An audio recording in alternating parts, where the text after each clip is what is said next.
നമ്മൾ വളരാൻ ആഗ്രഹിക്കുന്ന സമയത്ത്, നമ്മൾ ഡെവലപ്പ് ആവാൻ ആഗ്രഹിക്കുന്ന സമയത്ത്, ഒരു പോസിറ്റീവ് മാറ്റം ഉണ്ടാവാൻ ആഗ്രഹിക്കുന്ന സമയത്ത് നമ്മളെ പുറകോട്ട് വലിക്കുന്ന കുറച്ചധികം ലിമിറ്റഡ് ബിലീഫുകളെ കുറിച്ച് നമ്മളിപ്പോൾ സംസാരിച്ചു.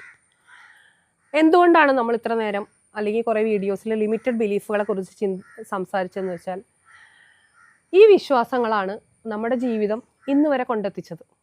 ഇന്ന് ഞാൻ ഈ ഇരിക്കുന്ന സമയത്ത് എന്നെ ഇവിടെ ഇരുത്താൻ വരെ കാരണമായത് ഇത്തരത്തിലുള്ള കുറേ ചിന്താഗതികളായിരുന്നു, കുറേ വിശ്വാസങ്ങളാണ്.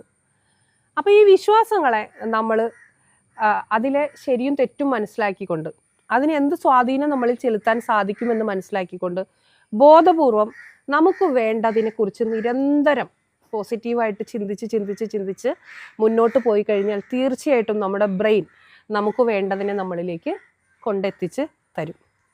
അപ്പോൾ നിങ്ങൾക്കൊരു ഡ്രീം ലൈഫ് അച്ചീവ് ചെയ്യണമെങ്കിൽ, നിങ്ങൾ ആഗ്രഹിച്ച പലതും മാനിഫെസ്റ്റ് ചെയ്ത് സ്വന്തമാക്കണമെങ്കിൽ നിങ്ങൾ ആദ്യം തന്നെ മനസ്സിലാക്കേണ്ടത് നിങ്ങളുടെ ലിമിറ്റഡ് ബിലീഫുകൾ എന്തൊക്കെയാണെന്നുള്ളതാണ്. അത് മനസ്സിലാക്കിയതിന് ശേഷം അതിനെ പരിപൂർണമായി നിങ്ങളുടെ ഉള്ളിൽ നിന്ന് ക്ലെൻസ് ചെയ്ത് കളയുക. അതിന് ധാരാളം ക്ലെൻസിങ് ടെക്നിക്കുകൾ, ഹീലിംഗ് ടെക്നിക്കുകളൊക്കെ ഇന്ന് അവൈലബിൾ ആണ്. നല്ല കോച്ചുമാരും ട്രെയിനേഴ്സൊക്കെ ഉണ്ട്. അവരുടെയൊക്കെ അടുത്തുനിന്ന് പോയിട്ട് ആ ടെക്നിക്കുകളൊക്കെ നിങ്ങൾക്ക് വേണമെങ്കിൽ പഠിക്കാം, നിങ്ങളുടെ ലൈഫിൽ അപ്ലൈ ചെയ്യാം. അതിനുശേഷം നിങ്ങളുടെ മൈൻഡ് സെറ്റ് ക്ലിയർ ആക്കിക്കൊണ്ട് ഒരു പോസിറ്റീവ് മൈൻഡ് സെറ്റിലേക്ക് നിങ്ങളൊന്ന് ഷിഫ്റ്റ് ചെയ്ത് കഴിഞ്ഞാൽ അത്ഭുതകരമായ മാറ്റം നിങ്ങളുടെ ലൈഫിൽ സംഭവിക്കുന്നത് നിങ്ങൾക്ക് കാണാനായിട്ട് സാധിക്കും. അതുകൊണ്ട് say a goodbye to limited beliefs.